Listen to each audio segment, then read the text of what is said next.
Today, my guest is best-selling, exciting author Michael Connelly. His books have been translated into 35 languages and are published around the world. He's a former news reporter who has won numerous awards in journalism and also many for his books.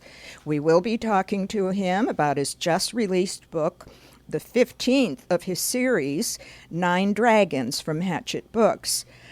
Michael, welcome to the show, and thank you for taking time for coming here during your busy book tour. Oh, thanks for having me on. I appreciate it. Oh, well, we're very excited to have you here. Michael, I want to talk about the fact, to begin with, that you were a reporter for the L.A. Times, and your fiction books take place in L.A. You've written 20 novels, and your first, The Black Echo, won the Edgar Award, awarded by the Mystery Writers of America for Best First Mystery Novel, and introduced the character of police detective Harry Bosch, who is the protagonist in your series. When was that published, Michael? 1992 was the first book. So Harry's been around for a while. Now, the full name, give our audience the full name of Harry Bosch. Well, he's named after the painter from the 15th century, Hieronymus Bosch. And that's a great Harry name. For short. Yes. Why did you give him that name? You've got some very specific reasons for that. Yeah, the painter is somewhat obscure in America, but it's fascinating stuff. It's dark visions. It's really, the painter's work was really all about a world gone wrong, the wages of sin, chaos, and its consequences. And I, just by coincidence, studied that painter when I was taking an art class in college. And so years later, when I'm writing about this detective, I was looking at this, it's a bit of a stretch, but the metaphor of a crime scene being, a world gone wrong, and the investigation being about chaos and its consequences. So I saw links to this painter, obscure as it was, and so I named my detective after him. Well, it's a great name, and I think the metaphor is a good one. And Bosch was a Flemish 15th century painter. I'm familiar with him and his work, and his scenes are full of debauchery and violence and everything else, so I think it's a great metaphor. Michael, would you give first of all, I'm going to ask you to give my listeners a synopsis of your latest book, 9 Dragons, and then I'll go on to ask you a few more questions about that. So give us the little background on the story.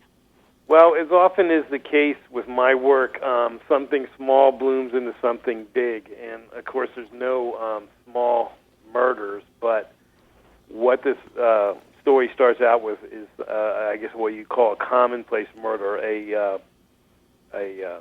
man behind the counter in a liquor store in South L.A. is gunned down during an apparent robbery, and Detective Hieronymus Harry Bosch takes over the case, but it grows into something bigger and has international connections through Chinese triads, which are the gangs, to Hong Kong. And Harry Bosch, as is known in the books previous, has a 13-year-old daughter who lives in Hong Kong with his ex-wife, and soon she's involved in the case, and Harry has to go to Hong Kong because she's been reported missing. So in a way, it's a father-daughter story. It's certainly a story that explores his relationship with his daughter, who has not, at least until this point, been a big part of his life. Mm-hmm. And as you say, there's a connection between this seemingly not small, as you say, no crime is small, but liquor stores get robbed, sadly, all the time, and the people get killed, but there is a connection between that and the gangs in Hong Kong. Would you also tell my listeners, because I thought that was a fascinating tale about the title, 9 Dragons, why you named it that? Well, a big part of Hong Kong is a section called Kowloon, and that means in Chinese 9 dragons. And it was named so because there are 8 mountain peaks that surround Hong Kong, and the legend is that once the emperor was chased into the, I guess you would call it the shelter of these 8 mountain peaks by enemies, and he made his stand there and won the battle, and so then was going to call this area 8 Peaks. Instead, he was reminded by his soldiers that he's going to call it 8 Dragons, and instead he was reminded by his soldiers that the emperor is always a dragon, and so they called it 9 Dragons, Kowloon, and that's the area directly across the harbor from central Hong Kong, but it's all part of Hong Kong. Mm-hmm.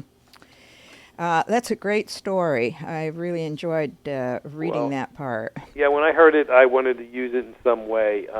The most important part of Harry Bosch's journey in this book through Hong Kong takes place in Kowloon, so it's a specific, geographic area that's very important to the book.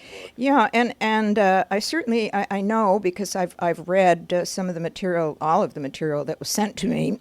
Pardon me, but specifically, most important about the trip that you made there and the time that you spent researching the city. And I just want to say I've never been there, but your description in the book is so vivid that I could see the sights and smell the smells. How did you actually go about doing your research that enabled you to narrow down your search to this very specific area? Well, I went to Hong Kong twice to prepare to write this book. The first time was really kind of a wide-open visit. I was intrigued by Hong Kong. I was looking for a place to place Harry in a fish-out-of-water story, and Hong Kong was one of the, I guess you could say, candidates. So I went there and first had to decide, do I want to use this place? And the answer was yes. And so then several years went by, in fact, 4 years went by, and I planted in previous novels the idea that Harry's daughter and ex-wife live in Hong Kong, so I was setting that up. And then when it was time to write the story, I went back to Hong Kong again. But this is a fish-out-of-water story. Harry has been to Hong Kong but doesn't know it, of course, the way he knows Los Angeles. Mm-hmm. And so it wasn't like I had to know every single detail. And so what I did was come up with the trajectory Harry would follow when he got to Hong Kong. He goes there looking for his missing daughter. He spends only 24 hours there, and I wanted him to move relentlessly across the city looking for her. And so when I went back to Hong Kong the second time, I kind of had his path, and I took it myself. I didn't do it as quickly as he does it. I spent a few days moving slowly through the city, taking a lot of notes, taking a lot of photos, even some video that I could take back with me when I started writing. And it was really just kind of like a quick journey, as it would be for Harry.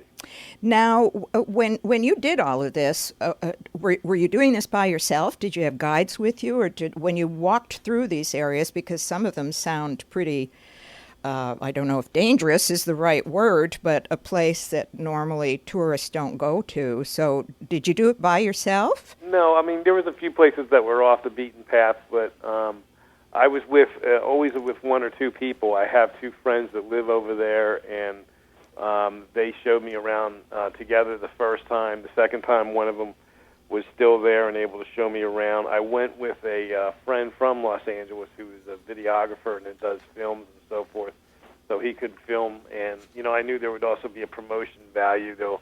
On my website, there's I think a 9 or 10 minute video about my research trip there. So I was always with people, and I've never felt dangerous. And, my job as a writer is to find drama, and so I was... You sure did find it in this. What's that? I said you sure did find it in this. It was very dramatic. And there could be some exaggeration there. I mean, I wanted people who read this to feel like they had to kind of look over their shoulder, but when I was there, that wasn't the case all the time. Yeah. Well, you succeeded as the writer. Now, you did mention that you planned from the beginning that everything would take place in Hong Kong in just one day. And tell my listeners why this had to be done in just one day. Well, I mean, I wanted urgency for one thing, and there's a huge time difference between Los Angeles and Hong Kong. There's also a 14-hour flight involved, and I like the idea that realistically, the way the flights work is you leave on like Harry does. He leaves on a Friday night and lands very early on a Sunday morning, a day kind of evaporates between the length of the flight and the time difference. So he lands early on a Sunday morning and moves, as I said before, relentlessly through the city trying to find his daughter. He moves like a bullet. And so I just knew that it wouldn't be like a slow-paced investigation. It wouldn't be like what he does in Los Angeles. It was kind of like one of these die-trying situations. He had to find his daughter or die trying to find her. Well, and also he really didn't have the okay, did he, from his local people to leave and go. He kind of had like the wink and nod. Okay. Yeah. But for him, the priority was finding his daughter. His job would be secondary to that. But it did fall into place that he could, that he knew that he could get there, have 24 solid hours to find his daughter, and because you gain time coming back, he could be back, and ready to go to work. Right. If everything turned in his favor. Right. This is Jacqueline Bachar Show. I'm talking to Michael Connelly about his new book, Nine Dragons.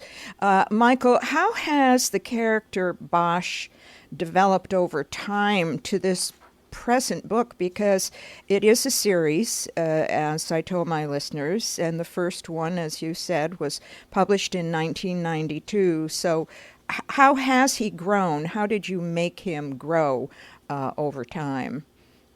Well, I was very lucky in the fact that I was able to write about this guy for so long. My first book came out in 92, but I started writing that book in 89. So 20 years later, I'm still writing Here about you are, yes, and very popular series. Well, it's just amazing. It's an amazing gift to any writer. And I think one of the things that any writer would know is that that character can't remain static for 20 years. It can't be the same guy from 1992 as he is in 2009. And so that's the only the overriding thing that I've always felt, that each book has to peel off another layer of the onion. We have to see another dimension in Harry. And so I think you have over the years. I mean, most notably, the subject of this book, fatherhood. Fatherhood wasn't even on the radar in those early books. Harry kind of built himself to be a loner so that he could do this job without being gotten to. And then halfway through the series, he finds out he has a child. That certainly changes him. So I think he's evolved. I think he's become more of a complete human being through the series. Because we see more dimensions of him each time out. Well, but here again, I mean, he is and will continue to be a growing character, because a lot of writers have written series with characters throughout their works, but some of them remain static. So you have been able to keep it going. Now, is it the fact also that he's in L.A. initially that helped this, because there's so much going on in L.A. and the crime scene and so forth? Did that help? Yeah, it helps a lot. I mean, it gives me a great advantage. Like, when I'm looking at a blank computer and I have to start a book, and I think about the writer who's writing about almost any other place, in the world, I know I have an advantage because there's so much to draw from in Los Angeles. It's a changing, vibrant place. It's a place that anything can happen. It's a place that there are, tensions that run from racial to geographic to geological. There's just, every crime novel is a work of entertainment, and it's a puzzle, and who did it or who done it. But Exactly. There's also a dimension of social reflection, and you try to mirror what's happening in society. And I think when that society is Los Angeles, you have a distinct advantage. And this would be a good time to mention, as we said, you're on tour, and on October 18th, you're going to be in Thousand Oaks at the Mysteries to Die For store. Also on the 18th, you're going to be in Bookham Mysteries in South Pasadena. And on the 18th as well, you're going to be at Borders in Northridge. You've got three talks there, 1 o'clock in Thousand Oaks, 4 o'clock in South Pasadena, and 7 o'clock in Northridge. Now, we're going to get back to talking to you some more about the book, but we have to take a little break right now. Michael, I also want to mention mention to my listeners now, I know you have a lot of fans out there, but I'm sure some of my listeners are perhaps discovering you for the first time or have read a couple of your books. So I do want them to know that your background, you worked as a crime reporter for the L.A. Times, and I'm sure everyone would be curious to know how writing for the L.A. Times and covering the crime scene prepared you for writing your novels, specifically your crime series. Oh, it really was, it's an invaluable experience. Everything I do now really kind of came out of that on many levels. I mean, on one level, you work at a newspaper, you're writing every day. It teaches you the craft of writing. It also gives you a work ethic, which gets you in the ability to write every day. I mean, you often hear writers talk about writer's block. Well, I've never had that because in newspapers it can't exist. Right, and, right. Yeah, so it's really kind of prepared me for this world, of writing every day.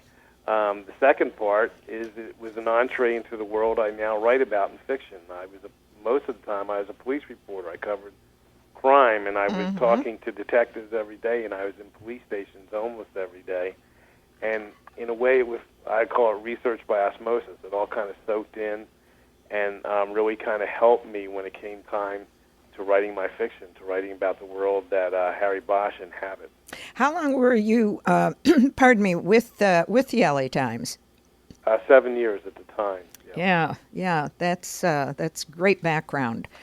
I want to mention now, I got a wonderful article from your publicist that was written in an Italian newspaper. I'd like to read a little bit about of that, Michael, and then ask for your comments on it.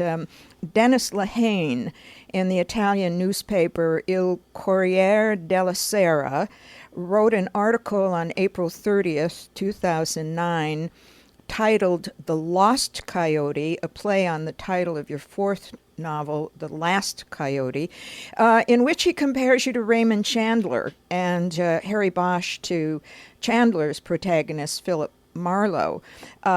In this article, Lehane also said that, quote, in the annals of American crime fiction series protagonists, it's hard to imagine one who had a more traumatic history than Harry Bosch.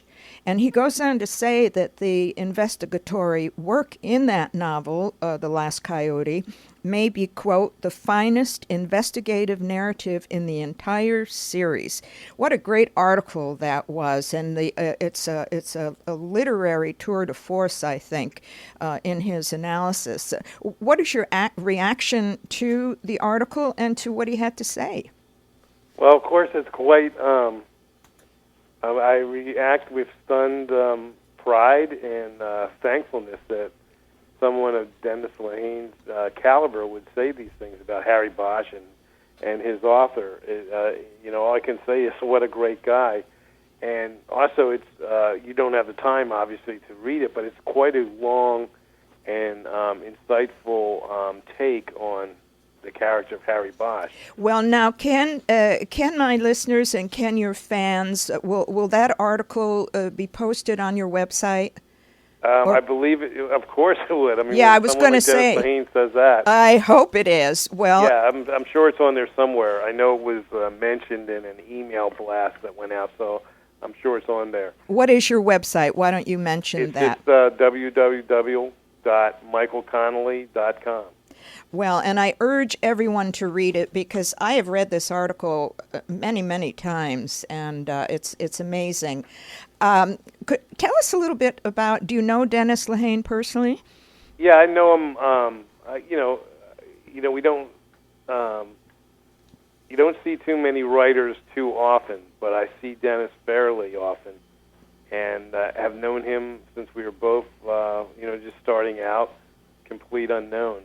Give us a little bit of his background for my listeners. Well, he's from the Boston area and first wrote, I can't remember the exact number, but 4 or 5 or maybe 6 novels in the classic private eye mode, all set in Boston, and really kind of drew quick, critical attention, and people who are into crime fiction are always looking for something like that. So he became popular quickly. Mm-hmm. He then kind of experimented. He's written 3 or 4 novels since then where he doesn't want to get pigeonholed, and he changes what he's doing. He did one that was, I guess you'd almost call it a gothic horror called Shutter Island. It's about to come out as a movie. Oh, right. He wrote Mystic River, which was a fantastic book, and later became a very good movie as well. Fabulous movie. And so he's like one of these writers who doesn't like stick his head out of the shell to look around, see who's doing what. Maybe I should do this. Maybe I should do that. Mm-hmm. He kind of keeps his head down and writes what he wants to write. And if popularity comes to it, fine. If it doesn't, that's okay too. Well, it's really a courageous way to be as a writer. Yes, it is, and I can understand why you would feel so great about this article. Do you agree with his final assessment about Harry Bosch that over the course of 15 novels, that even with his personal demons, and he has a lot of personal demons, that he keeps trying to make the world better? For himself, or within his psyche, that he keeps trying anyway? Yeah, I mean, I think, in that way, Harry falls under a classic archetype, somebody who's trying to do the right thing in difficult circumstances, and he's willing to do that even if at expense to himself. He's someone who follows that kind of code, that even if it hurts him, even if he loses something, he's going to step up and do the right thing. And I think that's what makes characters like Harry and some of the characters like Dennis writes about and other writers write about so attractive, because that's what we all want to do. And we all wonder how we will act or react when the chips are down and we're in these kind of extreme situations. And he's kind of the old-fashioned gumshoe type policeman too, isn't he? I mean, I call him a grinder. Yeah, okay, he grinds grinder things down. But at the same time, sometimes when you describe someone like that, you get this idea of slow and plodding, and I think that Harry's anything but that. I mean, he's the guy who is. I always say if I had to describe him with one word, it would be relentless. Mm-hmm. And when he gets his teeth into something, he can't be stopped. And one of the skills he has is the ability to make things personal.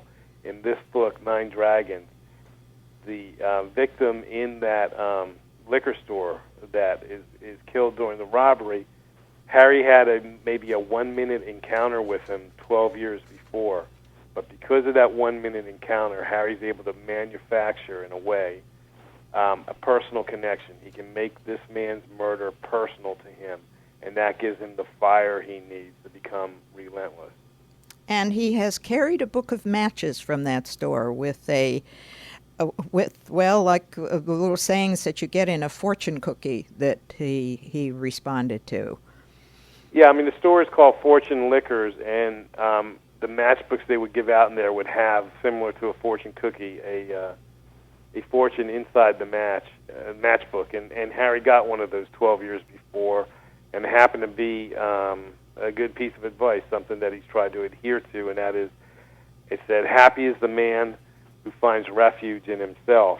And Harry being a loner, I think that kind of sums up his life. He's had to go it alone. He's had to find refuge in himself. He's had to find fulfillment and whatever else he gets out of life quietly and by himself. And so it connected to him, and he's carried that book of matches, not only for that reason, but also because it was also to remind him of what he accomplished when he quit smoking, right about the time that he got that book of matches. It's a great little thing to show his character. Now, he's also a jazz lover, and he talks throughout the book, and I imagine all of the books, or I'll ask you that question when it first became obvious that he was a jazz lover. But you released some CDs with his music. And are these musicians that you personally like as well as Harry Bosch? Yeah, whatever music is mentioned in any of my books is something that I've been listening to probably as I wrote that page. With Harry Bosch, it's what do you call it? I would say it's more of I'm more particular about what he's listening to because I'm looking for connections to his own life. I picked musicians that have had difficult struggles and barricades that they overcame in order to make the music. And I think Harry's had a lot of struggles and barricades in his life, and so there's a connection there. When you put music into a book, no one can hear it, and so it's questionable as to what kind of impact it has on the reader. But it has a big impact on me as the writer because it takes me, close to a year to write a Harry Bosch book, and I'm always looking for ways of staying plugged in, of being involved in the story, and sometimes it's the music.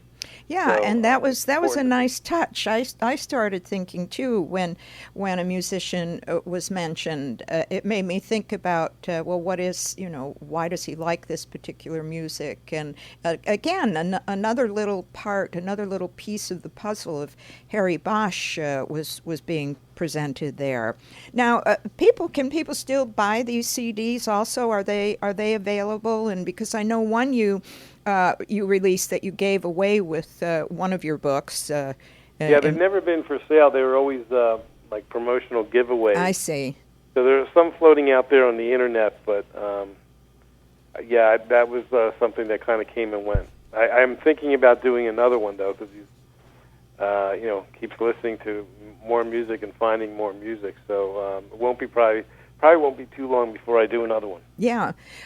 Well, there again, has he been, since the first book, or a fan of jazz music, or was this something that kind of came later that you wrote about later? It's always been there from the beginning. It was just a choice I made from the beginning. It's like you're synthesizing a character, and you got to think about all these things. Like, does he listen to music? What kind? Mm-hmm. And what does it say about him? And so I chose jazz for Harry from the start. How old a guy is he about now? He ages in real time, so that's going to work against me in a few years. Yeah. Because I've said in a couple of the books he was born in 1950. I've never said his birth date, but that does mean sometime this year he turns 60. Uh-huh. Oh. And then that gives rise to how long can someone really realistically do this in the LAPD, and the answer is I only have a few more years with this part of his journey. Oh. So people would be disappointed if he disappears. Like you say, you've got a few more years, but I would bet you're going to find a way to kind of keep him on the scene in some way or another. Well, I think this is the book that does it. Nine Dragons sets up something without going into detail that's going to keep Harry around for a while, so I'm very excited about that. Good. Well, I was going to ask you, and I guess you've answered it, what your plans for Bosch in the next book would be. We don't want to give away anything. I'm so sorry. Pardon me. But can you give us a little hint as to where he's going to go from here with... Yeah, I can't give a lot because I haven't done a lot well, yet. I but know. It's a story it's a Harry Bosch story. Is the book I'll write for next year. And it involves Mickey Haller, who's been in a couple of the other recent books, The Lincoln Lawyer and The Brass Verdict. So it's a case that brings those two together. Haller's an attorney, and so they will be working together on a case. And people love it when the characters come back again. Have you sold the movie rights to any of your books? I have, but no, I have nothing to report in terms of anything concrete moving towards being filmed. But your former book, was it Bloodwork, that was made into the movie Bloodwork? That was directed by Clint Eastwood and starred Clint Eastwood as Terry McCaleb. This is such a great character that I would think that somewhere along the line somebody's going to realize what a good series this would be. Yeah, I mean, well, Harry Bosch is optioned out there by a major studio. Yeah, it would be nice if they Yeah, let's kind of woke up and realized they should do something. and get going on it. Well, Michael, I have to thank you for being here. I'm afraid we are out of time, and it's gone so quickly. Thanks so much for being with us. I do hope you'll come back and talk to our listeners with your next book, and thanks so much for being here. Thanks for having me. Okay, Michael. We've been talking to Michael Connelly about his new book, 9 Dragons. Of course, listeners can find a copy at their local bookstore.